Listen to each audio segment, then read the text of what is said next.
my dear masters and my dear gods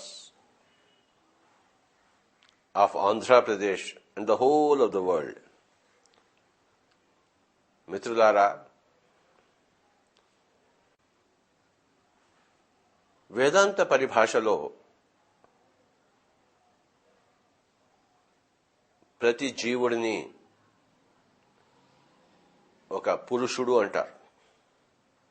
రెండు ఉన్నాయి, పురుషుడు, ప్రకృతి. పురుషుడు అంటే ఆ చైతన్యం యొక్క అంశ కణము. ప్రకృతి అంటే ఆ శక్తి క్షేత్రాల యొక్క విశేష లోకాలు. కనుక ఈ రెండు కూడాను మళ్ళీ మూల చైతన్యం నుంచే వచ్చాయి.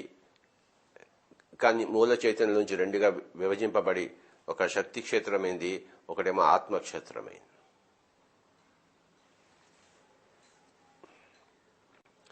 ఈ యొక్క శక్తి క్షేత్రం అంటే ప్రకృతి క్షేత్రము అనేక లోకాలుగా తయారై ఈ ఆత్మలు మరి ఆ లోకాల్లో ప్రవేశించి జీవాత్మలుగా తయారయ్యాయి. మళ్ళీ చెప్పుకుందాము మై డియర్ ఫ్రెండ్స్, ఇది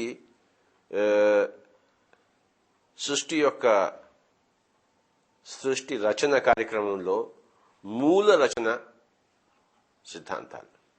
అంటే మొత్తం అంతా ఒక చైతన్య క్షేత్రం ఉంది, అందులోంచి ఒక శక్తి క్షేత్రం బయటకు వచ్చింది. ఆ శక్తి క్షేత్రము ప్రకృతి క్షేత్రాలుగా విరాజిల్లాయి. అనేక డైమెన్షన్స్, అనేక లోకాలు, అతల వితల సుతల పాతాళ రసా తలాతల, ఇలాగా మరి సత్యలోక, భూలోక, భువర్, సువర్, జన, మహా, తప, అనేక లోకాలుగా పుంఖానుపుంఖాలుగా ఆ యొక్క ప్రకృతి మనకి తెలుస్తుంది. అలాగే ఆత్మక్షేత్రం నుంచి అనేక అంశాత్మలు బయలుదేరి ఈ ప్రకృతి క్షేత్రంలో, శక్తి క్షేత్రంలో, ఈ లోక క్షేత్రంలో మరి తన అనుభవాలను పండించుకుంటుండగా మరి ఆ ప్రకృతితో మమేకమయ్యి ఉన్నప్పుడు ఈ యొక్క ఆత్మను జీవుడు అంటారు. సో జీవాత్మలు శుద్ధ చైతన్యంలోంచి విడిబడి ఆ యొక్క ఆత్మలు ఈ యొక్క ప్రకృతి క్షేత్రంలో ప్రవేశించినప్పుడు జీవాత్మలుగా తయారై అనేక లోకాలను అనుభవిస్తూ అనేక లోకాల్లో తిరుగుతూ క్రమక్రమంగా రకరకాల గుణాలను సంతరించుకుంటూ, ఇది సృష్టి క్రమము. ఇది చాలా ఇంపార్టెంట్, ప్రతి ఒక్కళ్ళు తెలుసుకోవాలి. కనుక కొంత విస్తారంగా మనం తెలుసుకుందాం దీన్ని. మొట్టమొదటిలో ఆదిలో ఆ మూల చైతన్యం అనండి, ఆది శక్తి అనండి, ఆది చైతన్యం అనండి, మూల చైతన్యం అనండి, అది ఒకటిగా ఉన్నప్పుడు ఆ ఒకటిలోంచి ఒక ఆత్మక్షేత్రం బయటకు వచ్చింది, ఒక శక్తి క్షేత్రం బయటకు వచ్చింది. మూడు అయింది, 1 + 2 + 3. కనుక ఆ యొక్క ఆత్మక్షేత్రం నుంచి అనేక అంశాత్మలు ఈ యొక్క శక్తి క్షేత్రంలో చేరి మరి జీవాత్మలుగా తయారయ్యి మరి ఖనిజం లోకంలో ఉన్నప్పుడు ఖనిజ ఆత్మగా, వృక్షలోకంలో ఉన్నప్పుడు వృక్షాత్మగా, జంతు లోకంలో ఉన్నప్పుడు జంతు ఆత్మగా, మానవ లోకంలో ఉన్నప్పుడు మానవాత్మగా, దైవ లోకాల్లో ఉన్నప్పుడు దైవాత్మగా, ప్రకృతితో ఉన్నప్పుడు ప్రకృతి ఆత్మలుగా, ఇలా రకరకాల ఆత్మలుగా జీవాత్మలుగా తయారయ్యాయి. కనుక ఈ మొత్తం ప్రకృతి క్షేత్రాన్ని ప్రకృతి అన్నప్పుడు ఈ మొత్తం ఆత్మక్షేత్రాన్ని పురుషుడు అంటారన్నమాట. కనుక ప్రతి ఆత్మని ఒక పురుషుడు అంటారు. కనుక మై డియర్ ఫ్రెండ్స్, మానవ లోకంలో ప్రవేశించిన తర్వాత ఈ యొక్క పురుషుడు అంటే ఒక ఆత్మ, జీవాత్మ, మానవాత్మ అయినప్పుడు ఆ పురుషుడికి 4 రకాల ధర్మాలు, జీవన ధర్మాలు ఉన్నాయని మనం విన్నాము. వాటిని చతుర్విధ పురుషార్థాలు అన్నారు. పురుషుడు అంటే ఒక జీవుడు, అర్థం అంటే ఆ జీవుడు చేయవలసిన, పొందవలసిన ఆ ధర్మాలు, ఆ కర్తవ్యాలు, ఆ యొక్క సందర్భాలు, వీటిని ఏమంటే పురుషార్థాలు అంటారు. అంటే ఒక జీవాత్మ చేసే విహారం యొక్క ఆ వ్యవహారం యొక్క రూపురేఖలు చతుర్విధ పురుషార్థాలు. ఆ జీవాత్మ, ఆ పురుషుడు, ఆ అంశాత్మ ప్రకృతిలో అనంతకాలంగా శాశ్వతంగా చేసే ఆ విహారాలను, ఆ వ్యవహారాలను పురుషార్థాలు అంటారు.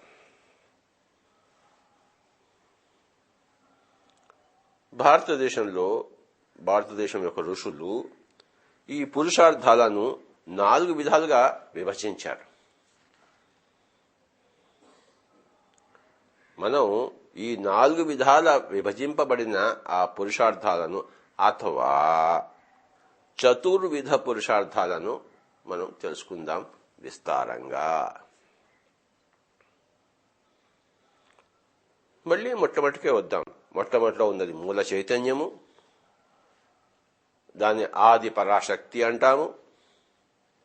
అందులోంచి ఒక ప్రకృతి క్షేత్రము, ఒక ఆత్మక్షేత్రం బయట రాగా మళ్ళీ ఆ మూల చైతన్యం అది అక్కడే ఉంటుంది. అందులోంచి ఇంకోటి వచ్చిందన్నమాట. అలాగా ఎలాగైతే తల్లి ఉంది, తల్లిలోంచి బిడ్డలు వచ్చినప్పుడు తల్లి చనిపోలేదు, బిడ్డలు ఉన్నారు, తల్లి ఉంది. తల్లి కాకుండా బిడ్డలు మళ్ళీ తయారయ్యామట కుటుంబం. ఆ ఒకటిలోంచి 3 అనే కుటుంబం వచ్చింది.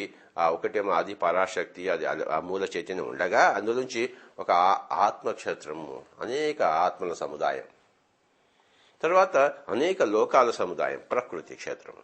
ఇది పురుష క్షేత్రము, అది ప్రకృతి క్షేత్రము. మళ్ళీ ఈ పురుషుడు మళ్ళీ ప్రకృతితో లయమైనప్పుడు జీవాత్మగా అనేక లోకాల్లో అనేక పరిస్థితుల్లో ఖనిజాత్మగా, వృక్షాత్మగా, మరి జంతు ఆత్మగా, మళ్ళీ మానవాత్మగా, మరి దేవగణాత్మగా, అనేక రకాల గణాలు. ఇవన్నీ ఒకటా రెండా లెక్కలేనన్ని గణాలు. మరి ప్రతి గణంలోనూ చేరిన ప్రతి జీవాత్మ యొక్క గుణం వేరే, గణము వేరే, గుణము వేరే. కనుక ఇంత విశేషమైన ఈ ప్రకృతి ఆ విధంగా పుంఖానుపుంఖాలుగా, లోకానులోకాలుగా, మరి కోటి జీవాత్మలుగా రకరకాల గుణాలతో, రకరకాల గణాలతో, మై డియర్ ఫ్రెండ్స్, ఈ సృష్టి యొక్క విరాట్ స్వరూపము ఏమని చెప్పవలే. ఇంత అంత అని చెప్పనలవి కాదు. అందుకే భగవద్గీతలో అర్జునుడు ఒకసారి అడుగుతాడు కృష్ణుని, కృష్ణ, ఈ యోగులంతా కూర్చుని కళ్ళు 2 మూసుకుని కూర్చుంటారు, వాళ్ళు ఏం చేస్తుంటారయ్యా అని అడిగాడు. అప్పుడు కృష్ణుడు చెప్పాడు అర్జునుడితో, వాళ్ళు తమ దివ్య నేత్రంతో ఈ యొక్క సృష్టి యొక్క రచనను చూస్తుంటారయ్యా. పుంఖాలుగా ఉన్న కోట్లుగా ఉన్న లోకాలు చూసి, ఆ జీవులను చూసి వాళ్ళు విస్మయం చెంది ఆశ్చర్యంతో ఉంటారు. చూసి వాటిని ఆశ్చర్యంతో తమ దివ్య క్షేత్రంతో, దివ్య నేత్రంతో తిలకిస్తూ ఉంటారు అని చెప్పాడు. ఆశ్చర్యవత్ పశ్యతి అన్నాడు భగవద్గీతలో. వీడు మళ్ళీ మెడిటేషన్ లోంచి బయటకు వచ్చిన తర్వాత, ధ్యానంలోంచి బయటకు వచ్చిన తర్వాత పక్క వాళ్ళందరికీ, నేను ధ్యానంలో ఆ లోకానికి వెళ్ళానయ్యా, ఈ లోకం చూశానయ్యా, ఎంత విచిత్రంగా ఉందో, రకరకాల జీవులు ఉన్నారు అని చెప్తాట. తన అనుభవాలన్నింటినీ చెప్తాట, ఆశ్చర్యంగా చెప్తాట. ఆశ్చర్యవత్ వదతి. ఫస్ట్ ఏమో ఆశ్చర్యవత్ పశ్యతి, తర్వాత ఆశ్చర్యవత్ వదతి. ఆ పక్క వాళ్ళు ఏం చేస్తారు అంటే, ధ్యానంలో లేని వాళ్ళు, ధ్యానం తెలియని వాళ్ళు, యోగులు కాని వాళ్ళు వీళ్ళ అనుభవాలను ఆశ్చర్యంగా వింటుంటారన్నమాట. ఆశ్చర్యవత్ శృణోతి. సో ఈ యొక్క ధ్యానయోగంలో ధ్యానయోగులు ఏం చేస్తుంటారయ్యా అని అర్జునుడు కృష్ణుడిని అడిగినప్పుడు, కృష్ణుడు గొప్ప యోగేశ్వరుడు, అన్నీ అనుభవించిన వాడు. తాను ఏం చెప్పాడంటే అర్జునుడితో, అర్జున, వాళ్ళు ఆశ్చర్యవత్ పశ్యతి, ఆశ్చర్యవత్ వదతి, తర్వాత ఆశ్చర్యవత్ శృణోతి. ఒకడి ధ్యాన యోగి యొక్క అనుభవాలు ఇంకొక ధ్యాన యోగి ఆశ్చర్యంగా వింటుంటాడు. ఒక ధ్యానయోగి తన అనుభవాలను ఆశ్చర్యంగా చెప్తుంటాడట. ఒక ధ్యానయోగి తన అనుభవాలను ఆశ్చర్యంతో ధ్యానంలోనే వీక్షిస్తూ ఉంటాడట. అంటే ఈ పుంఖాలుగా ఉన్న లోకాలు, ఆ గణాలు, దేవగణాలు, వృక్షగణాలు, జంతుగణాలు, ఖనిజగణాలు చెప్పనలవి గాని మూల ప్రకృతి గణాలు. ప్రతి గణంలోనూ గుణాలు వేరే. సో మై డియర్ ఫ్రెండ్స్, ఇదంతా ఒక అద్భుతమైన సృష్టి రచన. ఈ యొక్క అద్భుతమైన సృష్టి రచనలో మనము మానవ గణంలో మనం కొంచెం కేంద్రీకరిస్తే, మన దృష్టిని సారిస్తే, ఈ మానవ ప్రపంచంలో, మానవ లోకంలో మానవాత్మలుగా ఉన్న ఈ పురుషులు యొక్క అంశాత్మలు, పురుషుడు అంటే అంశాత్మ, ఈ యొక్క జీవాత్మ యొక్క గుణాలు ఎలా ఉంటాయంటే, ఆ గుణం యొక్క విస్తరణ ఎలా ఉంటుందంటే, ఆ గుణం యొక్క విహారము మరి వ్యవహారము ఎలా ఉంటుందంటే, వాటిని పురుషార్థాలు అని చెప్పారు. ఇవి మళ్ళీ 4గా ఉన్నాయి అని విభజించారు. చతుర్విధ పురుషార్థాలు. చూశారా? కనుక మనం ఈ చతుర్విధ పురుషార్థాల గురించి విస్తారంగా విశేషంగా తెలుసుకుందాము. ఏమిటయ్యా ఈ చతుర్విధ పురుషార్థాలు అంటే? 1 కామము, 2 అర్థము, 3 ధర్మము, 4 మోక్షం. చతుర్విధ పురుషార్థాలు.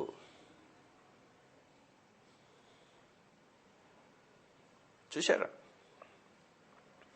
భగవద్గీతలో మరొక శ్లోకం ఉంది. చాతుర్వర్ణ్యం మయా సృష్టం గుణ కర్మ విభాగశః తస్య కర్తారమపి మాం విద్య కర్తారమవ్యయం. అంటే ఈ పురుషలోకాన్ని, ఈ యొక్క అనేక శక్తి క్షేత్రాలను, లోకాలను పుంఖానుగా నేను సృష్టించాను. కానీ ఇవన్నీ నాకన్నా విభిన్నంగా ఉన్నాయి. అందులో వాళ్ళ గుణాలు బట్టి, వాళ్ళ కర్మలను బట్టి 4 వర్ణాలుగా ఏర్పడ్డాయి. 4 వర్ణాలుగా మనం విభజించుకోవచ్చు. చాతుర్వర్ణ్యం 4 వర్ణాలు. చాతుర్వర్ణ్యం మయా సృష్టం అంటే నా వల్ల సృష్టింపబడ్డాయి. గుణ కర్మ విభాగశః వాటి గుణాలను బట్టి, వాటి కర్మలను బట్టి. గుణం అంటే ఆంతరింగిక జీనోటైపు, కర్మ అంటే బహిర్గత ఫినోటైప్ అంటారు. 2 పదాలు ఉన్నాయి, జీనోటైపు, ఫినోటైప్ అంటారు. ఇది కొంచెం బయాలజీ చదివిన వాళ్ళకి ఈ పదాలు బాగా అర్థమవుతాయి. దాన్ని నేను చెప్తాను. జీనోటైప్ అంటే మన అంతరంగంలో ఉన్న గుణ సముదాయం. ఫినోటైప్ అంటే మన బహిర్గతమైన ఆ కర్మల రూపురేఖలు. కనుక యథా గుణః తథా కర్మః, యథా అంతరంగం తథా బహిరంగం. నీ లోపల ఏదుందో అది నీ లోపల బయటికి వస్తుంది. చూసారా? అంటే నీ లోపల ఉన్న దాన్ని బట్టి నీ బయట ఉన్న వాటిని మనం తెలుసుకోవచ్చు. నువ్వు బయట చేస్తున్న కర్మను బట్టి నీ యొక్క గుణను మనం తెలుసుకోవచ్చు. గుణమును బట్టే కర్మ ఉంటుంది, గుణంలోంచి కర్మ వస్తుంది. ఈ యొక్క సృష్టి క్రమంలో గుణాలు మారుతూనే ఉంటాయి, కర్మలు కూడా మారుతూనే ఉంటాయి. కనుక ఈ యొక్క మారుతున్న గుణాలు,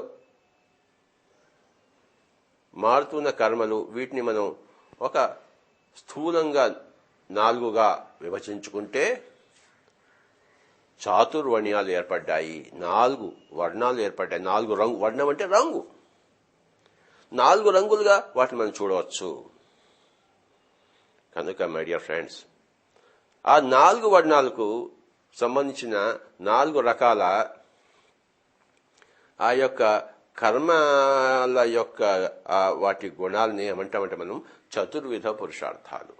చాతుర్వర్ణ్యాలు, ఆ ప్రతి వర్ణానికి సంబంధించిన ఆ గుణగణాలు. చూశారు? ఈ భగవద్గీతలో ఈ శ్లోకం కూడా మరొకసారి తెలుసుకుందాము. చాతుర్వర్ణ్యం మయా సృష్టం గుణ కర్మ విభాగశః తస్య కర్తారమపి మాం విద్ధి అకర్తం అవ్యయం. వాటిని సృష్టించినా వాటికన్నా విడిగా ఉన్నాను. అవి నాలోంచి వచ్చినా నేను వ్యయము కాలేదు, నేను తగ్గబడలేదు, నేను అవ్యయముగానే ఉన్నాను, అకర్తగానే ఉన్నాను. అకర్తగానే అవ్యయంగానే ఉన్నాను. విద్ధి అకర్తం అవ్యయం. ఎలాగైతే ఒక తల్లి పిల్లల్ని కనింది, మరి ఆ తల్లి తన భాగాన్ని కోసుకుని పిల్లల్ని కనిందా? లేదు. ఆ తల్లి తల్లిగానే ఉంది, పిల్లలు బయటికి వచ్చారు. మళ్ళీ ఆ తల్లి తన స్వంత ఇచ్ఛతో పుట్టించిందంటే పుట్టారు అంతే. ఆ తల్లి పిల్లల్ని పుట్టించడానికి కర్త కాలేదు, కానీ పుట్టించింది. ఆ తల్లిలోంచి పిల్లలు వచ్చారు, కానీ ఆ తల్లి తగ్గబడలేదు. అలాగే ఆ మూల చైతన్యంలోంచి ఒకనొక పురుష క్షేత్రం, ఒకనొక ప్రకృతి క్షేత్రం వచ్చి మరి ఆ విస్తారంగా అవి ఒక దాంట్లో ఒక తల్లీనమయ్యి పుంఖానుపుంఖాలుగా లోకాలు, జీవులు, జీవాత్మలు వచ్చిన రకరకాల గుణాలు కర్మతో నేను వీటన్నిటికీ సాక్షిగానే ఉన్నాను, నేను అకర్తగానే ఉన్నాను, నేను అవ్యయంగానే ఉన్నాను, తగ్గించబడలేదు అని ఎంత గొప్ప మూల చైతన్య సూత్రము ఆ శ్లోకంలో మనకి లభించింది. ఏ యోగేశ్వరుడైనా సరే ఇవన్నీ తెలుసుకున్నవాడు, మొహమ్మద్ కానివ్వండి, బుద్ధుడు కానివ్వండి, మహావీరుడు కానివ్వండి, యేసు ప్రభు కానివ్వండి, కృష్ణుడు కానివ్వండి, వేదవ్యాసుడు కానివ్వండి, ఎన్ని యోగేశ్వర ధ్యానంలో, పరాకాష్ఠలో ఇవన్నీ కూడాను సువిదితాలు. కనుక ఇవన్నీ దర్శనం జరుగుతాయి. కనుకనే ఋషి అంటే ద్రష్ట, అంటే ఈ ఆత్మక్షేత్రంలోని సత్యాలన్నీ వీక్షిస్తాడు, దర్శిస్తాడు. కనుక వాళ్ళని ఋషులు అన్నారు, ద్రష్టలు అన్నారు. వాళ్ళు చెప్పింది వినవలే శృతి వేదం. అంటే ధ్యాన యోగేశ్వర్లు వాళ్ళు ధ్యానం యొక్క అనుభవాలను విశ్లేషించి చెప్పగా, వివరించి చెప్పగా, ఆ చెప్పిన వాటిని శృతి అంటారు. వాటిని వ్యాఖ్యానం చేసినప్పుడు అవి స్మృతి అంటారు. మై డియర్ ఫ్రెండ్స్, కనుక చతుర్విధ పురుషార్థాల గురించి మనం తెలుసుకుందాము. సో చాతుర్వర్ణ్యం మయా సృష్టం గుణ కర్మ విభాగశః తస్య కర్తారమపి మాం విద్య కర్తారమవ్యయం. ఈ 4 వర్ణాలేంటి? గుణ కర్మ విభాగశః, 4 గుణాలేమిటి, 4 రకాల కర్మలేమిటి, అది తెలుసుకుందాము.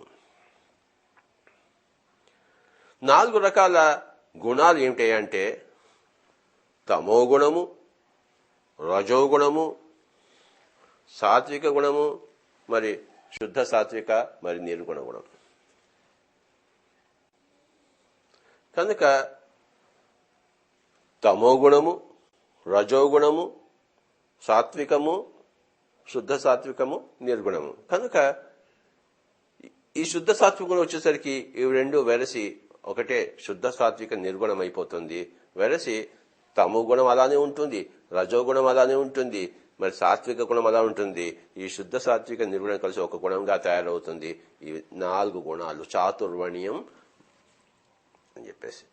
కనుక ఈ గుణానికి చెందిన, తమో గుణానికి చెందిన కర్మలు వేరే, రజోగుణానికి చెందిన కర్మలు వేరే, సాత్విక గుణానికి చెందిన కర్మలు వేరే, ఈ శుద్ధ సాత్విక నిర్గుణ ఈ గుణానికి చెందిన కర్మలు వేరే. సో ఈ తమో గుణంలో విశేషంగా ఉండే వాళ్ళని మరి శూద్రులు అన్నారు. ఈ రజోగుణంలో విశేషంగా ఉండే వాళ్ళని వైశ్యులు అన్నారు. ఈ యొక్క సాత్విక గుణంలో విశేషంగా ఉండేవాళ్ళని క్షత్రియులు అన్నారు. మరి ఇక్కడ ఉండేవాళ్ళని బ్రాహ్మణులు అన్నారు. కనుక ఈ యొక్క తమో గుణంలో ఉండే వాళ్ళ గుణాలు ఎలా ఉంటాయి, వాళ్ళ కర్మలు ఎలా ఉంటాయి? ఆ గుణం బట్టి కామము,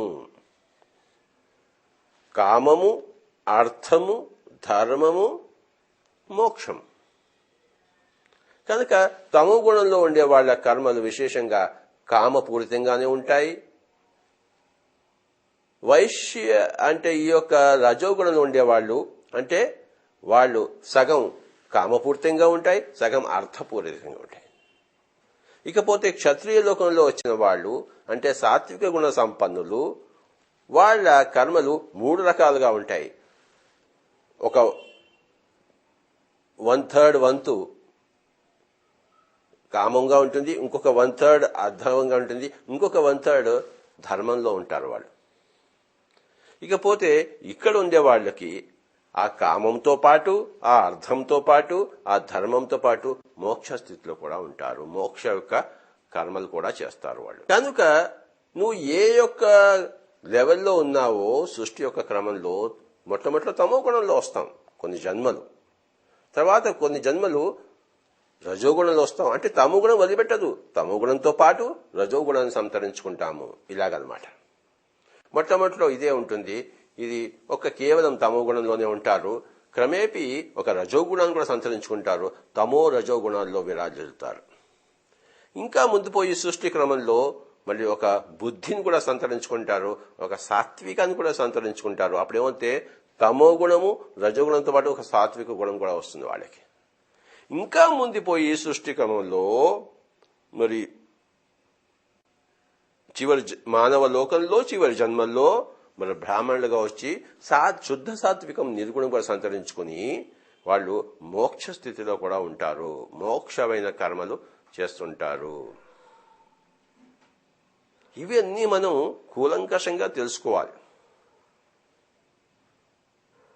ఇది గొప్ప శాస్త్రం. ఇది ఆధ్యాత్మిక విజ్ఞాన భాండాగారము శాస్త్రం. కనుక నీ గుణం ఎలా ఉంటుందో జీనోటైపు, నీ కర్మలు అలా ఉంటాయి. నువ్వు తమో గుణ ప్రధానమైతే నీ కర్మలు తమో గుణ ప్రధానమైన కామపూరితంగా ఉంటాయి. అలా ఉండాలి, అలా ఉంటాయి, అది సహజము. అలాగే నువ్వు రజోగుణంకి ఎగబ్రాకినప్పుడు నీ యొక్క కర్మలు, నీ యొక్క వ్యవహారాలు సగం తమోగుణ ప్రధానంగా అంటే కామపూరితంగా, సగం అర్థపూరితంగా ఉంటాయి. నువ్వు ఇంకా పైకి వెళ్ళినప్పుడు ఒక సాత్వికం కూడా నీలో వచ్చినప్పుడు ఒక ధర్మయుతంగా కూడా ఉంటాయి. అర్థము, ధర్మము ప్లస్ ఆ కామము మూడు ఉంటాయి. ఇంకా ముందు పోయినప్పుడు నీ కామంతో పాటు, నీ అర్థంతో పాటు, నీ ధర్మంతో పాటు మోక్ష కర్మలు కూడా నువ్వు చేస్తావు. చాతుర్వర్ణ్యం మయా సృష్టం గుణ కర్మ విభాగశః తస్య కర్తారమపి మాం విద్య కర్తారమవ్యయం. మొత్తం యొక్క సృష్టి యొక్క ఆ స్థితిని ఈ ఒక్క శ్లోకంలో చెప్పి పడేశాడు మహాయోగేశ్వరుడైన వేదవ్యాసుడు. తమోగుణము, రజోగుణము, సాత్విక గుణము, మరి శుద్ధ సాత్విక, మరి నిర్గుణ గుణం. కనుక తమోగుణము, రజోగుణము, సాత్వికము, శుద్ధ సాత్వికము, నిర్గుణము. కనుక ఈ శుద్ధ సాత్వికం వచ్చేసరికి ఇవి రెండు వెరసి ఒకటే శుద్ధ సాత్విక నిర్గుణం అయిపోతుంది. వెరసి తమో గుణం అలానే ఉంటుంది, రజోగుణం అలానే ఉంటుంది, మరి సాత్విక గుణం అలా ఉంటుంది. ఈ శుద్ధ సాత్విక నిర్గుణం కలిసి ఒక గుణంగా తయారవుతుంది. ఈ 4 గుణాలు చాతుర్వర్ణ్యం అని చెప్పేసి. కనుక ఈ గుణానికి చెందిన తమో గుణానికి చెందిన కర్మలు వేరే, రజోగుణానికి చెందిన కర్మలు వేరే, సాత్విక గుణానికి చెందిన కర్మలు వేరే, ఈ శుద్ధ సాత్విక నిర్గుణ ఈ గుణానికి చెందిన కర్మలు వేరే. సో ఈ తమో గుణంలో విశేషంగా ఉండే వాళ్ళని మరి శూద్రులు అన్నారు. ఈ రజోగుణంలో విశేషంగా ఉండేవాళ్ళని వైశ్యులు అన్నారు. ఈ యొక్క సాత్విక గుణంలో విశేషంగా ఉండేవాళ్ళని క్షత్రియులు అన్నారు. మరి ఇక్కడ ఉండేవాళ్ళని బ్రాహ్మణులు అన్నారు. కనుక ఈ యొక్క తమో గుణంలో ఉండే వాళ్ళ గుణాలు ఎలా ఉంటాయి, వాళ్ళ కర్మలు ఎలా ఉంటాయి, ఆ గుణం బట్టి కామము, అర్థము, ధర్మము, మోక్షం. కనుక తమో గుణంలో ఉండే వాళ్ళ కర్మలు విశేషంగా కామపూరితంగానే ఉంటాయి. వైశ్య అంటే ఈ యొక్క రజోగుణంలో ఉండేవాళ్ళు అంటే వాళ్ళు సగం కామపూరితంగా ఉంటాయి, సగం అర్థపూరితంగా ఉంటాయి. ఇకపోతే క్షత్రియ లోకంలో వచ్చిన వాళ్ళు అంటే సాత్విక గుణ సంపన్నులు, వాళ్ళ కర్మలు 3 రకాలుగా ఉంటాయి. ఒక 1/3 వంతు కామంగా ఉంటుంది, ఇంకొక 1/3 అర్థంగా ఉంటుంది, ఇంకొక 1/3 ధర్మంలో ఉంటారు వాళ్ళు. ఇకపోతే ఇక్కడ ఉండే వాళ్ళకి ఆ కామంతో పాటు, ఆ అర్థంతో పాటు, ఆ ధర్మంతో పాటు మోక్ష స్థితిలో కూడా ఉంటారు. మోక్ష యొక్క కర్మలు కూడా చేస్తారు వాళ్ళు. కనుక నువ్వు ఏ యొక్క లెవెల్లో ఉన్నావో సృష్టి యొక్క క్రమంలో మొట్టమొదటి తమో గుణంలో వస్తాం కొన్ని జన్మలు, తర్వాత కొన్ని జన్మలు రజోగుణంలో వస్తాం. అంటే తమో గుణం వదిలిపెట్టదు, తమో గుణంతో పాటు రజోగుణాన్ని సంతరించుకుంటాము. ఇలాగనమాట. మొట్టమొదటిలో ఇదే ఉంటుంది. ఇది కేవలం తమో గుణంలోనే ఉంటారు. క్రమేపీ ఒక రజోగుణాన్ని కూడా సంతరించుకుంటారు. తమో రజోగుణాల్లో విరాజిల్లుతారు. ఇంకా ముందు పోయి సృష్టి క్రమంలో మళ్ళీ ఒక బుద్ధిని కూడా సంతరించుకుంటారు, ఒక సాత్వికాన్ని కూడా సంతరించుకుంటారు. అప్పుడేమంటే తమో గుణము రజోగుణంతో పాటు ఒక సాత్విక గుణం కూడా వస్తుంది వాళ్ళకి. ఇంకా ముందుపోయి సృష్టి క్రమంలో మరి చివరి మానవ లోకంలో చివరి జన్మల్లో మన బ్రాహ్మణులుగా వచ్చి శుద్ధ సాత్వికం నిర్గుణం కూడా సంతరించుకుని వాళ్ళు మోక్ష స్థితిలో కూడా ఉంటారు. మోక్షమైన కర్మలు చేస్తుంటారు. ఇవన్నీ మనం కూలంకషంగా తెలుసుకోవాలి.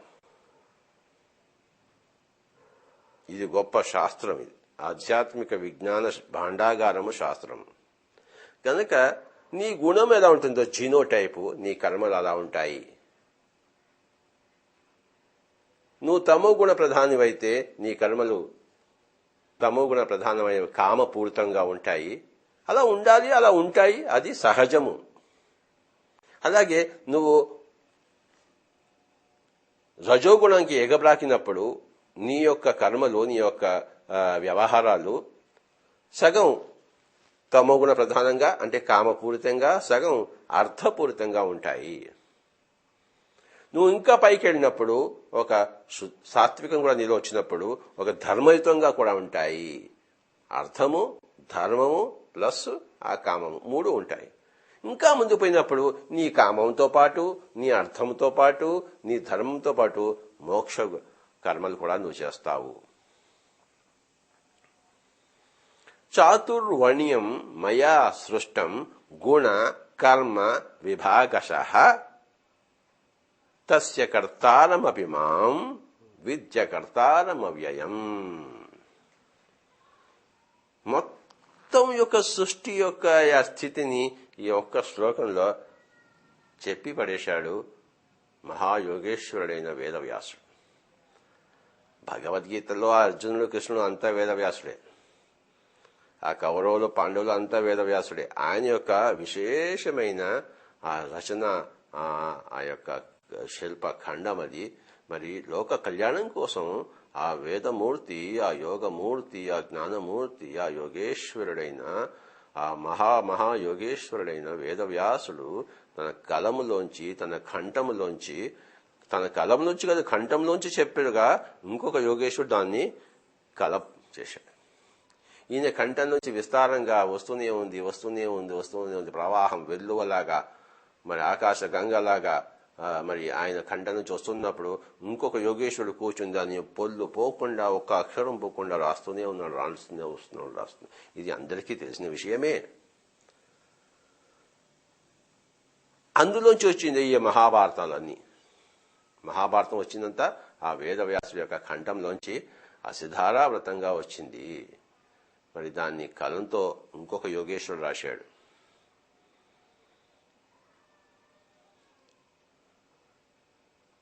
కనుక ఇందులో ఆ మహాభారతంలో, అందులో భగవద్గీతలో, అందులో ఈ శ్లోకం ఉన్నది చాతుర్వర్ణ్యం మయా సృష్టం గుణకర్మ విభాగశః తస్య కర్తారమపి మాం విద్య కర్తారమవ్యయం అన్నది. ఎంత గొప్ప సృష్టి యొక్క ఆ యొక్క రహస్యాలన్నీ విప్పి చెప్పిన అత్యద్భుతమైన శ్లోకమో చెప్పనలవి కాదు. నేను నిన్ను పుట్టించినా, నేను నిన్ను పుట్టించలేదు. నువ్వు నాలోంచి వచ్చినా నువ్వు వేరే, నేను వేరే. నేను కర్తను కాదు, అకర్తను. నేను తగ్గించబడలేదు, వ్యయము కాలేదు, అవ్యయము. నువ్వు పురుషాత్మగా ఉండి మరి ప్రకృతులతో కలిసినప్పుడు అనేక గుణాలు నీలో బయలుపడి అనేక కర్మ నీలోంచి వచ్చాయి. ఈ అనేక గుణాలను, అనేక కళలను 4 రకాలుగా మనం విభజించవచ్చు అని ఆయన చెప్పాడు. వేదవ్యాసుల వారికి పిరమిడ్ స్పిరిచువల్ సొసైటీ మూవ్మెంట్ తరఫున విశేషమైన ప్రణామములు. 4 వర్ణాలు చాతుర్వర్ణ్యం. ఈ 4 వర్ణాలని ఏదైనా పేరు పెట్టుకో, ABCD అని పేరు పెట్టుకోవచ్చు, EFGH అని పెట్టుకోవచ్చు, IJKL అని పెట్టుకోవచ్చు. What's in the name? A rose called by any other name would smell as sweet అన్నాడు విలియం షేక్స్పియర్ గారు. అంటే ఒక నామంలో ఏమున్నదయ్యా? ఒక పువ్వుని ఏ నామంతో పెట్టి పిలిచినా ఆ పరిమళము మారదు కదా, ఆ వస్తువు మారదు కదా, ఆ విశేషంలో మార్పు ఉండదు కదా. నామంలో ఏమీనూ లేదు, ఆ వస్తువులు ఆ విశేషంలో ఉంటాయి అని చెప్పేసి కనుక ఈ 4 వర్ణాలను ఎట్టైనా పిలుచుకోవచ్చు. ABCD అనవచ్చు, EFGH అనవచ్చు, MNOP అనొచ్చు, IJK అనొచ్చు. కనుక శూద్ర, వైశ్య, క్షత్రియ, బ్రాహ్మణ పేర్లు పెట్టారు. పుట్టుక బట్టి ఇవి లేవు, గుణాలను బట్టి. కనుక మై డియర్ ఫ్రెండ్స్, నీలో కేవల కామ ప్రవృత్తి ఉంటే నువ్వు ఒక శూద్రుడుగాను, నీలో కామ ప్రవృత్తి ప్లస్ అర్ధ ప్రవృత్తి ఉంటే నువ్వు ఒక వైశ్యుడిగాను, నీలో కామ ప్రవృత్తి ప్లస్ అర్ధ ప్రవృత్తి ప్లస్ ఒక ధర్మ ప్రవృత్తి ఉంటే నువ్వు ఒక క్షత్రియుడిగాను, నీలో కామ ప్రవృత్తి, అర్ధ ప్రవృత్తి, ధర్మ ప్రవృత్తి ప్లస్ మోక్ష ప్రవృత్తి ఉంటే నువ్వు ఒక బ్రాహ్మణుడిగాను. కనుక ఇది సృష్టి క్రమంలో ఎదుగుదలలో మానవ లోకంలో జంతు ఆత్మలు ప్రవేశించినప్పుడు ఈ మానవ లోకంలో 4 అంచెలుగా ఆ వ్యవహారం విస్తరింపబడుతూ ఆ యొక్క పురోగమన సిద్ధాంతంలో ఈ 4 క్రమాలు ఉన్నాయి, 4 వర్ణాలు ఉన్నాయి. నువ్వు ఆ బ్రాహ్మణ్యం అయిన తర్వాత, అంటే మోక్ష స్థితిలో ఉన్న తర్వాత మానవ శరీరంలో ఉంటూనే ఆ తర్వాత నువ్వు తిరిగి రావు, నువ్వు పైలోకాలకు వెళ్తావు, దేవగణాల్లో చేరుతావు. పునర్జన్మ నా విద్యతే. మళ్ళీ నీకు మానవ లోకంలో పునర్జన్మ లేదు. నువ్వు ఎప్పుడైతే ఆ బ్రాహ్మణ ప్రవృత్తి అంటే బ్రహ్మ జానాతి ఇది బ్రాహ్మణ, అక్కడ అహం బ్రహ్మాస్మి, నేను ఇక్కడ ఈ శూద్ర ప్రవృత్తిలో ఏముంటాడు? అహం దేహోస్మి, నేను దేహమే అన్న స్థితిలో నుంచి ఆ బ్రాహ్మణ స్థితికి వచ్చేసరికి అహం బ్రహ్మాస్మి, నేను మొత్తమే సృష్టికర్తను. అంటే ఆ యొక్క బ్రాహ్మణోత్తమ స్థితిలో ఒక కృష్ణుడు, ఒక రాముడు, ఒక ప్రహ్లాదుడు, ఒక యేసు ప్రభువు, ఒక మహమ్మద్ ప్రవక్త, ఒక బుద్ధుడు, ఒక మహావీరుడు, వీళ్ళంతా ఆ బ్రాహ్మణోత్తములు, ఆ యొక్క పురుషోత్తములు. పురుషుల్లో ఉత్తముడు, పురుషోత్తమ స్థితి, పురుషోత్తమ ప్రాప్తి. ఇక్కడేమో మొట్టమొదటి జన్మల్లో మానవ లోకంలో మొత్తం ఒక 400 జన్మలు ఉంటాయనుకోండి. ఆ మొట్టమొదటి జన్మల్లో ఆ పురుషాత్మ ప్రవేశించినప్పుడు ఆ పురుషాత్మకి ఏముంటుంది? అహం దేహోస్మి, నేను దేహమే, నేను ఈ శరీరమే, ఇంతకన్నా నేనేమీ లేదు. చూసారా? మరి సైన్స్ అంతా ఏం చెప్తోంది? నువ్వు ఈ దేహమే అని చెప్తుంది. ఆ సైంటిస్టులు అందరూ శూద్రులు అన్నమాట. చూసారా? సైంటిస్టులు అందరూ శూద్రులు అంటే వాళ్ళు అహం దేహోస్మి స్థితిలో ఉన్నారు. వాళ్ళకి కామం ఒకటే కావాలి. అంటే ఇంకా బాగా తినాలి, ఇంకా బాగా పడుకోవాలి, ఇంకా బాగా నిద్రపోవాలి, కనుక ఫోమ్ బెడ్లు తయారు చేసుకోవాలి, అంటే ఏసీలు కావాలి, అందుకే అంత కామ ప్రవృత్తి నుంచి వచ్చింది. సైంటిస్ట్ అంటే మెటీరియల్ సైన్సెస్ అన్ని కూడాను శూద్ర స్థితి. జన్మ పరంపరలో ఆ యొక్క భౌతికవాదం నుంచి ఆత్మవాదం వైపు వచ్చేసినప్పుడు, ఆత్మ యోగేశ్వరులైనప్పుడు, బ్రాహ్మణోత్తములైనప్పుడు, పురుషోత్తములైనప్పుడు అక్కడి నుంచి మళ్లీ పునర్జన్మ లేదు. కనుక మై డియర్ ఫ్రెండ్స్, ఈ సైంటిస్టులు అంటే ఈ కనపడే కళ్ళతో, ఈ వినపడే చెవులతో మాత్రమే చూసి విని దాంట్లోంచి తెలుసుకునే వాళ్ళు అంతా శూద్రులు. అంటే సైంటిస్ట్ స్థితి శూద్ర స్థితి. అంటే ఇంకా చిన్న శైశవాత్మ. ఈ సైంటిస్ట్ శైశవాత్మ అయితే నేను అహం దేహోస్మి, అహం బాడీ ఓస్మి, అహం ఆటమ్సోస్మి, అహం మాలిక్యూల్సోస్మి. ఇంతకన్నా ఇంకేమీ లేదు. ఇది చనిపోతే నేను చనిపోయినట్లు లెక్క అని ఆ యొక్క సైంటిస్టు ఆ శైశవాత్మ. యోగేశ్వరుడు పూర్ణాత్మ, ఇన్ఫినిట్ సోల్. ఇది ఇన్ఫంట్ సోలు, అది infinite soul. So my dear friends, అహం దేహోస్మి అన్నది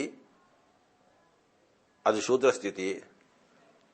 వైశ్య స్థితి ఏంటంటే అహం దేహ ప్లస్ అహం మన, అంటే నేను ఒక మనసుని, నేను ఒక మైండ్ని, నేను శరీరమే కాదు, నేను ఒక మైండ్ని.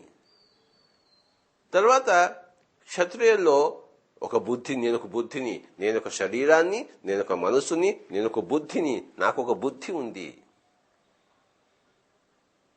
ఇక్కడ ఆ దేహోస్మి స్థితిలో బుద్ధి ఏమీ లేదు. నేను నిన్ను తింటా, నువ్వు నన్ను తిను, నేను నిన్ను కొట్టా, నువ్వు నన్ను చంపుకో, ఏమిటో గోలంతా.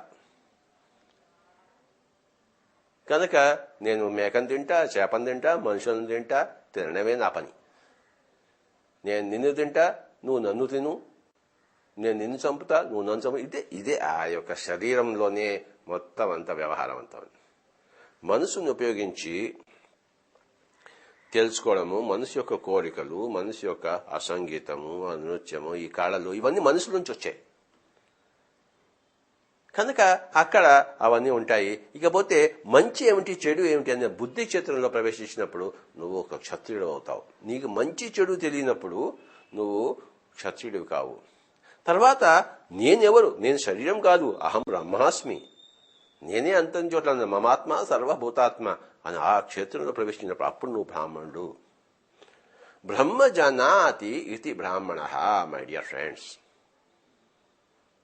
కనుక ఈ అహం దేహోస్మి అనే స్థితి నుంచి ఒకనొక జంతు ఆత్మ మానవ లోకంలో ఫస్ట్ ప్రవేశించినప్పుడు, శైశవాత్మగా ఉన్నప్పుడు, శైశవ మానవాత్మగా ఉన్నప్పుడు అహం దేహోస్మి ఉంటుంది. మరి జన్మ పరంపరలో 400 జన్మల్లో ఒక్కొక్క మెట్టు ఎక్కి అన్ని మారుతుండగా, కర్మలన్నీ మారుతుండగా చివరికి ఒక కర్మలు ఎలా ఉంటాయంటే మోక్ష స్థితిలో ఉంటాయి. శరీరంలో ఉన్నాడు కనుక శరీర స్థితి, శరీర కామం ఉంటుంది. మనసు కనుక మనసు యొక్క కోరికలు ఉంటాయి. బుద్ధి కనుక బుద్ధి యొక్క ఆ యొక్క వివేకము ఉంటుంది. ఆత్మ కనుక ఆ యొక్క మోక్ష స్థితిలోనే ఉంటాడు. అంటే ఈ నాలుగిటిని సమతుల్యంగా ఉంటుంది వాడి జీవితంలో. ఒకనొక బ్రాహ్మణుడి జీవితంలో వాడి జీవితం అంతా చూసుకుంటే 25% కామంలో ఉంటాడు, 25% అర్థంలో ఉంటాడు, 25% ధర్మంలో ఉంటాడు, 25% మోక్షంలో ఉంటాడు. చక్కగా ఏది ఇంకొక దాన్ని డామినేట్ చేయదు. కనుక 4 పుష్కలంగా సరైన సమతూకంలో ఉండేవాడు బ్రాహ్మణుడు. 3 సమతూకంలో ఉండేవాడు. అంటే మోక్షం లేకుండా, మోక్షం గురించి ఇంకా తెలియదు ఆ క్షత్రియుడికి. ఇంకా అహం దేహోస్మిలో ఉన్నాడు, కానీ ఆ దేహంతో పాటు బుద్ధి కూడా వికసించింది. కనుక 3 వంతులు చేసుకున్నట్టే అయితే ఒక 1/3 వంతు కామము, 1/3 వంతు అర్థము, 1/3 వంతు ధర్మంలో ఉంటాడు క్షత్రియుడు. వైశ్యుడు 50% కామము, 50% అర్థంలో ఉంటాడు. శూద్రుడు 100% కామంలో ఉంటాడు. కనుక ఈ చతుర్విధ పురుషార్థాలు ఏమిటంటే కామ, అర్థ, ధర్మ, మోక్షము. కామం అంటే తమోగుణం నుంచి ఉద్భవించింది, అర్థం అంటే రజోగుణం నుంచి ఉద్భవించింది, ధర్మం అంటే సాత్వికం నుంచి ఉద్భవించింది, మోక్షం అంటే శుద్ధ సాత్విక నిర్గుణం నుంచి ఉద్భవించింది.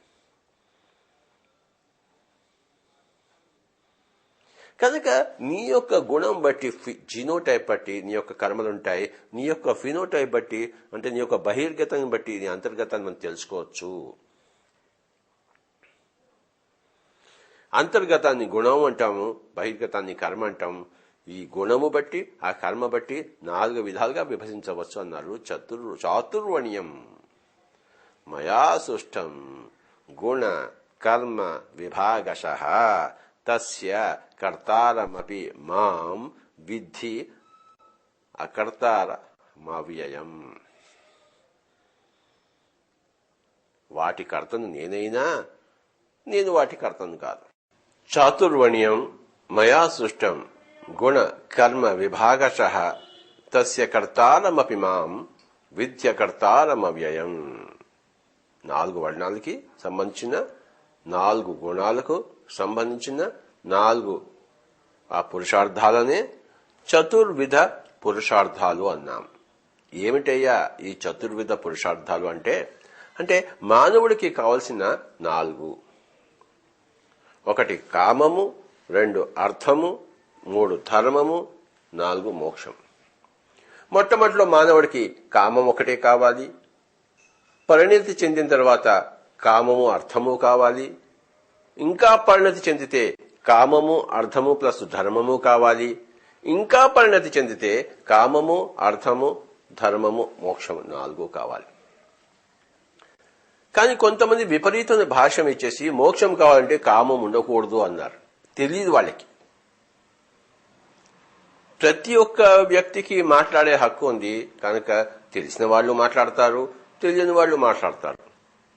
బొత్తిగా తెలియని వాళ్ళు మాట్లాడతారు, సగం తెలిసిన వాళ్ళు మాట్లాడతారు, 3 వంతులు తెలిసిన వాళ్ళు మాట్లాడతారు. కానీ మొత్తం తెలిసిన వాళ్ళంతా మాట్లాడినప్పుడు అప్పుడే హాయిగా ఉంటుంది, అప్పుడే సరిగ్గా ఉంటుంది. ఒక బుద్ధుడు మాట్లాడినప్పుడే అది సరిగ్గా ఉంటుంది. బుద్ధి లేనివాడు, బుద్ధుడు కానివాడు మాట్లాడితే అది సరిగ్గా ఉంటుందా? ఉండదు కదా. ఒక ధృతరాష్ట్రుడు మాట్లాడితే, ఒక దుర్యోధనుడు మాట్లాడితే అది సరిగ్గా ఉంటుందా? అది వ్యక్తిగతంగానే ఉంటుంది కానీ సృష్టిగతంగా ఉండదు. అది వాడి అభిప్రాయగతంగానే ఉంటుంది కానీ సత్యగతంగా ఉండదు. కనుక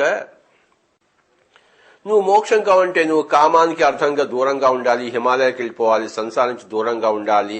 ఇలా చెప్పేవాళ్ళంతా ఏమీ తెలియని వాళ్ళు. కనుక మై డియర్ ఫ్రెండ్స్,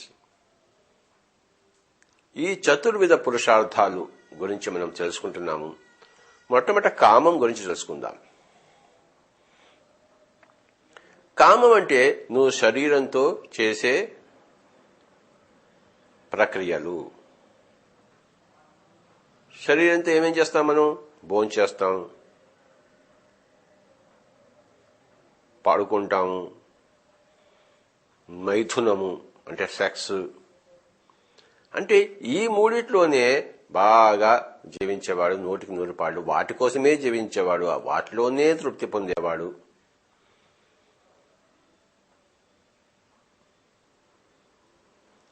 శూద్రుడు 100కి 100%. ఇంకోటి ఏది అక్కర్లేదు వాడికి.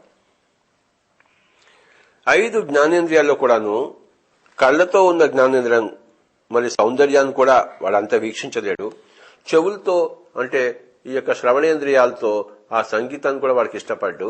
ఇవి అక్కర్లేదు. కానీ ఈ వాసన కావాలి, రుచి కావాలి, మరి సెక్స్ కావాలి.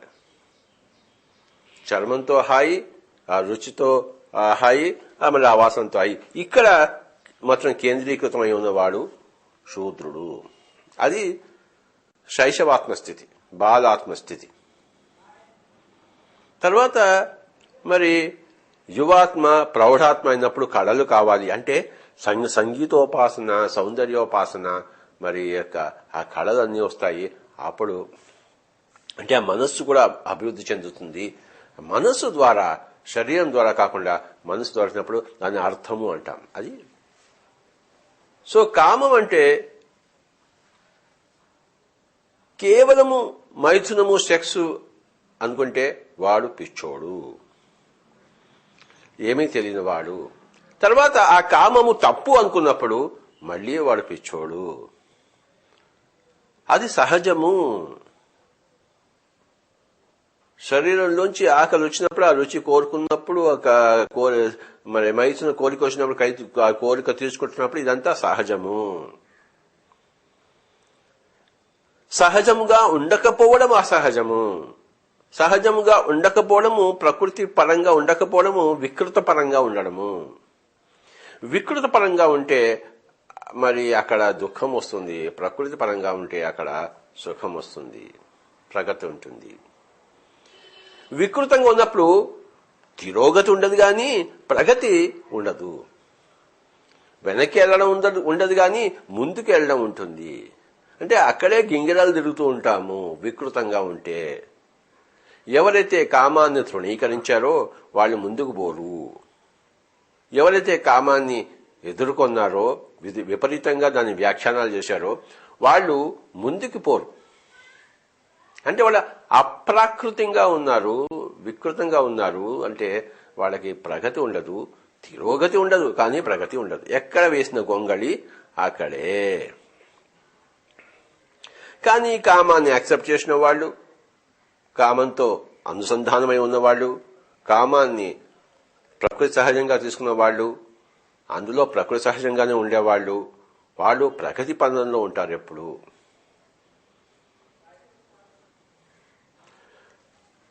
కామం అనేది ఒక తప్పనిసరి పురుషార్థము. అయితే నీ ఆత్మ ప్రగతి అభివృద్ధి చెందుతున్న కొద్దీ దాని శాతం తగ్గుతుంది. అంటే మొట్టమొదటిలో 100% ఉండేది, తర్వాత రెండవ స్టేజ్లో 50% వస్తుంది, మూడవ స్టేజ్లో మరి 33% వస్తుంది, నాలుగవ స్థితిలో అంటే బ్రాహ్మణ స్థితిలో 25% దగ్గర స్థితమైపోతుంది. అది ఈవెన్స్ అవుట్. మరి కామం అనేది 100 నుంచి 25 దిగినప్పుడు రెండవ స్టేజ్లో మరి ఆ యొక్క వయసు స్థితిలో మనస్సు వస్తుంది. అంటే శరీరంతోనే కాక మానసిక కోరికలు, అంటే నేను పక్కవాడి మీద ఆధిపత్యం చలాయించాలి, నేను సర్పంచ్ కావాలి, నేను ముఖియా కావాలి గ్రామానికి, నేను ఎమ్మెల్యే కావాలి, నేను రాజును కావాలి, నేను ప్రైమ్ మినిస్టర్ కావాలి, ఇలాంటి కోరికలు ఉంటాయే. ఇది శరీరపరకమైన కోరికలు కావివి, ఇది మానసిక పరమైన కోరికలు. అంటే అర్థము శరీరానికి సంబంధించింటే దాని యొక్క ఆ పదము కామం అని వస్తుంది. మనస్సుకు సంబంధించినైతే దానికి అర్థమని వస్తుంది. కనుక అంటే డబ్బు సంపాదన అనేది శరీరానికి సంబంధించింది కాదు. భోజన సంపాదన అనేది శరీరానికి సంబంధించినప్పుడు ఆ డబ్బు సంపాదన అనేది అది మనసుకు సంబంధించింది. కనుక ఆ పదవి, పేరు, ప్రఖ్యాతి, ధనము ఇదంతా కూడా అర్థానికి సంబంధించింది. అంటే నా ఇంట్లో టీవీ ఉండాలి, కారు ఉండాలి, ఇల్లు ఉండాలి, మొత్తం పెద్ద పెద్ద వాకిలు ఉండాలి, ఇంట్లో ఇక్కడ ఒకటి ఉండాలి, మరి గోవాలో మరి ఊటీలో 2 గెస్ట్ హౌస్ ఉండాలి. ఇదంతా అర్థానికి సంబంధించింది, మనసుకు సంబంధించింది, శరీరానికి సంబంధించింది కాదు. శరీరానికి సంబంధించింది భోజనము, నిద్ర, మైథునము ఇలాంటివి.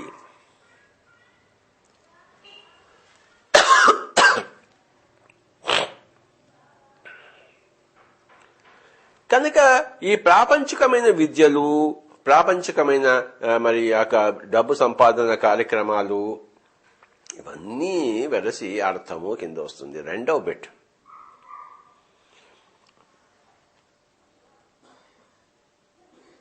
ఈ అర్థము సంపాదించుకోవాలంటే మరి నీ యొక్క అటెన్షన్ లో 50% కామం నుంచి తగ్గించుకుంటేనే అక్కడికి వెళ్తాము. నువ్వు పుస్తకాలు చదువుకోవాలి, ఐఏఎస్ పాస్ కావాలి, లేకపోతే బిఎస్సీ కావాలి, నువ్వు బీటెక్ కావాలి, ఇంజనీరింగ్ కావాలి అంటే నీ యొక్క అటెన్షన్ ని కామం నుంచి 1% తగ్గిస్తేనే అది వస్తుంది, లేకపోతే రాదు. చూసారా? అందుకే ఎప్పుడైతే నువ్వు అలా వచ్చేసినప్పుడు నీ కామం అంటే నీ శరీరపరకమైన నిద్ర అవన్నీ కూడా నీకు అక్కడ వాటి మీద నీ మనసు 50% తగ్గి ఇక్కడ అర్థం మీద వస్తుంది. Second stage. ఫస్ట్ స్టేజ్ కామం అది 100% ఉంది. సెకండ్ స్టేజ్ లో కామం 50% వస్తుంది, మిగతా 50% అర్థం వస్తుంది, మనస్సు పరమైన. అది ప్రగతి పదం. సో మై డియర్ ఫ్రెండ్స్, కనుక కేవలం ఆ కామం లెవెల్లోనే ఉండే కొన్ని 100 జన్మలు ఉంటాయి. మొత్తం 400 జన్మల్లో ఒక 200 జన్మలు అక్కడే ఉంటాయి. వాళ్ళకి అదే కావాలి, ఇంకేదో అక్కర్లేదు.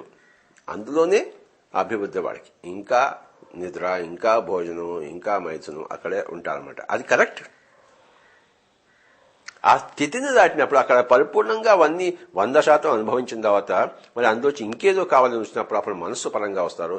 అప్పుడు రెండో స్టేజ్లో వైశ్య స్థితిలో వస్తారు. అప్పుడు కూడా ఈ సైంటిస్టులు ఏం చేస్తారు, మనకి ఏసీ కావాలి, మనకి కార్లు కావాలి, ఏరోప్లేన్లు కావాలి, ఇదంతా కూడాను అంటే ఇంకా మనస్సు పరంగా అభివృద్ధి చెందిన వాళ్ళు. సైన్స్ అక్కడ ఉపయోగపడుతుంది, సైన్స్ ఇక్కడ ఉపయోగపడుతుంది. కామము అర్థంలోనే సైన్స్ ఉపయోగపడేది.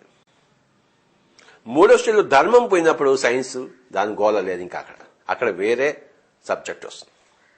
సైన్స్ అనేది ఈ యొక్క బయాలజీ, కెమిస్ట్రీ, ఫిజిక్స్, మ్యాథమెటిక్స్, మరి ఇవన్నీ కూడా మనకి ఎంతవరకు అంటే కామము అర్థము సక్రమంగా అభివృద్ధి పరిచేందుకోసమే సైన్స్ ఉంది. ఇకపోతే మిగతా రెండు ధర్మము మోక్షం తెలుసుకోవాలంటే ఈ ఫిజికల్ సైన్సెస్ పనికిరావు. అక్కడ స్పిరిచువల్ సైన్స్ కావాలి, ఆధ్యాత్మికత కావాలి.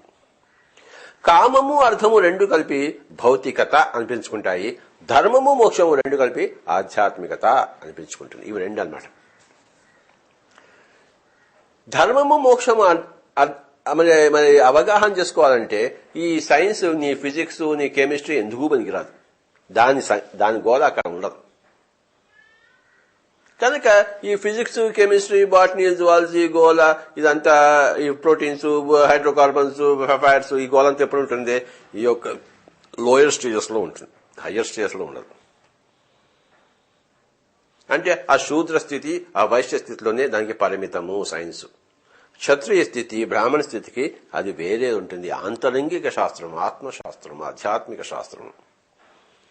అక్కడ నీకు వేదవ్యాసుడు పనికొస్తాడు, అక్కడ నీకు బుద్ధుడు కావాలి, అక్కడ నీకు మహావీరుడు కావాలి. ఆ ధర్మ మోక్ష క్షేత్రాల్లో ఐన్స్టీన్ పనికిరాడు, నీల్స్ బోర్ పనికిరాడు, సర్ ఐజాక్ న్యూటన్ పనికిరాడు. కామ అర్థ క్షేత్రాల్లో అభివృద్ధి కోసం, మరింత కాపం సుఖమైన కోసం, జీవితం కోసం, మరింత మరి సమృద్ధివంతమైన జీవితం కోసం ఆ కామ అర్థ క్షేత్రాలలో విశేషమైన మరి మనకి ప్రగతి కావాలి. అక్కడ ఈ ఫిజికల్ సైన్సెస్, ఈ భౌతిక శాస్త్రం యొక్క ఆ పరిధి అంతే, ఆటమ్స్ అండ్ మాలిక్యూల్స్ పరిధి. ధర్మంలో ప్రవేశించినప్పుడు అంటే నువ్వు క్షత్రియత్వంలో అంటే ప్రజాక్షేమం. క్షేమం ఎక్కడి నుంచి వస్తుంది? ధర్మంలోంచి వస్తుంది. ప్రజాక్షేమము క్షత్రియ ధర్మం. కేవలం శరీర ధర్మంలో ఉంటే శూద్రుడు, ప్రజాక్షేమంలో ఉంటే క్షత్రియుడు. ఆ ధర్మం ఎక్కడి నుంచి వస్తుంది? ఆ ధర్మం అనేది అది ఆధ్యాత్మికతకు సంబంధించినది. అక్కడ బుద్ధి యొక్క ఉపయోగం. బుద్ధి అనేది సైన్స్ లో నీకు లేదు, సైన్స్ లోంచి రాదు బుద్ధి. సైన్స్ లోంచి కామము అర్థము రెండు వస్తాయి. అక్కడ ఆ రెండు కావాలి మనకి. కనుక ఫిజికల్ సైన్సెస్ కావాలి, కారు కావాలి, టీవీ కావాలి, రేడియో కావాలి, ఫ్యాన్ కావాలి, బ్యాటరీ కావాలి, లైట్లు కావాలి, అన్నీ కావాలి. ఇది కామానికి అర్థానికి ఉండాలి. కానీ ధర్మానికి మోక్షానికి ఏమంటే ధ్యానము కావాలి, మెడిటేషన్ కావాలి, స్వాధ్యాయం కావాలి, సజ్జన సాంగత్యం కావాలి. అవన్నీ ఈ రెండవ పాటలు. కనుక అవన్నీ చేయడానికి మళ్ళీ నువ్వు కామాన్ని అర్థాన్ని తగ్గించుకుంటావు. అంటే 50% ఆ 50% ఉన్నది మళ్ళీ 33% వస్తుంది ధర్మం వచ్చినప్పుడు. అది 25%కి పావు వంతుకి దిగిపోతుంది నువ్వు మోక్షంలో ఉన్నప్పుడు.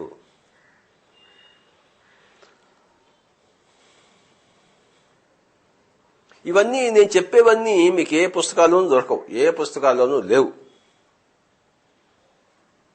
ఇదంతా నా యొక్క స్వ అనుభవము. నేను చెప్పేదంతా ఎక్కడి నుంచి వచ్చింది? నా స్వానుభవం.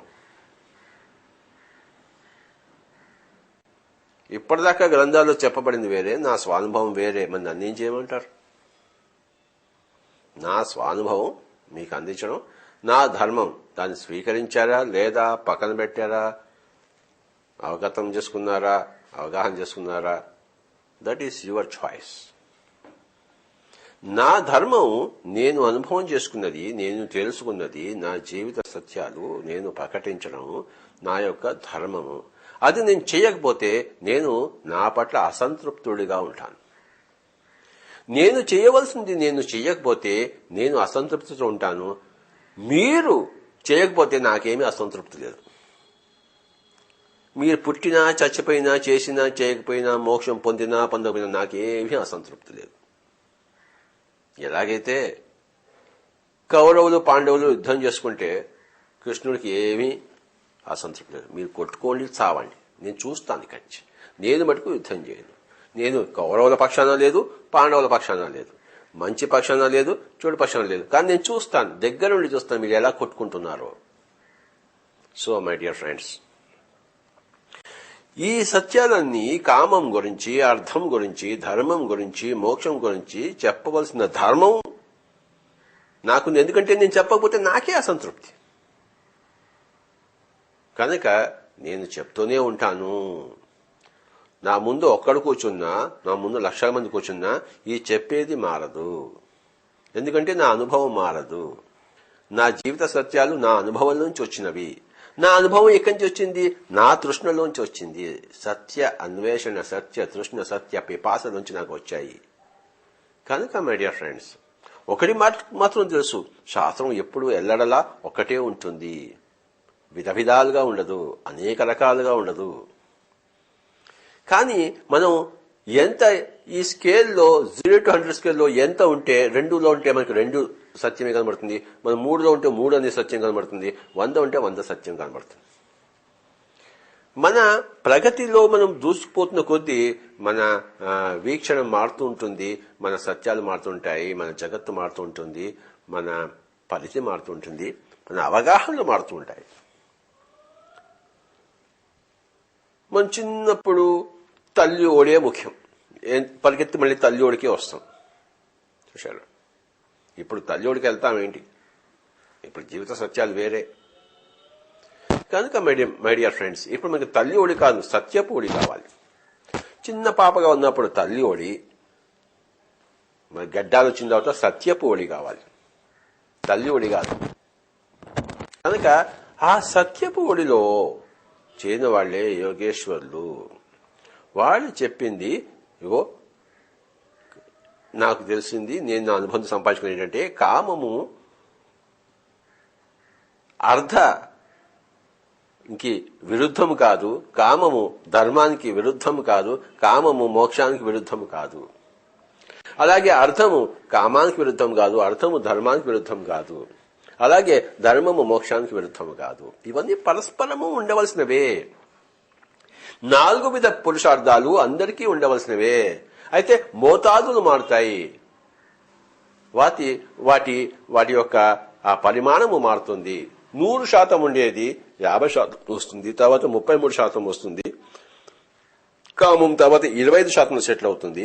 అర్థము 50%లో ఉండేది మళ్ళీ 33కి వస్తుంది, అది 25కి వస్తుంది. ధర్మం కూడా 33% ఉండేది 25%కి వస్తుంది చివరి దశలో. శూద్ర స్థితిలో ఉన్నప్పుడు, కామక్షేత్రంలో ఉన్నప్పుడు, తమోగుణ ప్రధానంగా ఉన్నప్పుడు శరీరమే ప్రధానం, అది మనస్సు ప్రధానం లేదు. రజోగుణంలో మనస్సుకు ఎంతో ప్రధానం. వైశ్య స్థితిలో మనస్సుకు ఏకాగ్రత ఉంటే గాని నువ్వు ఆ సంగీతం వినలేవు, ఆ కళల్లో మునుగలేవు, ఆ విద్య నీకు రాదు, ఆ డబ్బు సంపాదించలేవు. కనుక డబ్బు సంపాదించడానికి శరీరం యొక్క కండలు కాదు కావాల్సింది, మనస్సు యొక్క ఏకాగ్రత, మనస్సు యొక్క స్పష్టత. మనస్సు యొక్క మానసిక కష్టం చేయాలి. వాడు శారీరక కష్టం కాదు, మానసిక కష్టం చేయాలి.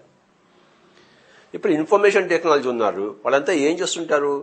పొద్దుంచి రాత్రి వరకు శారీరక కష్టం ఏమీ లేదు, మానసిక కష్టం చేస్తారు. శారీరక కష్టం చేసి కట్టెలు కొట్టుకుంటే మరి రోజుకి 100 రూపాయలు వస్తే, వాడు మానసిక కష్టం చేస్తే కంప్యూటర్ బాక్స్ ముందుకు వచ్చి వాడు రోజుకి 10,000 రూపాయలు సంపాదించుకుంటాడు. అంటే ఆ డబ్బు అనేది ఆ మానసిక కష్టం నుంచి వస్తుంది.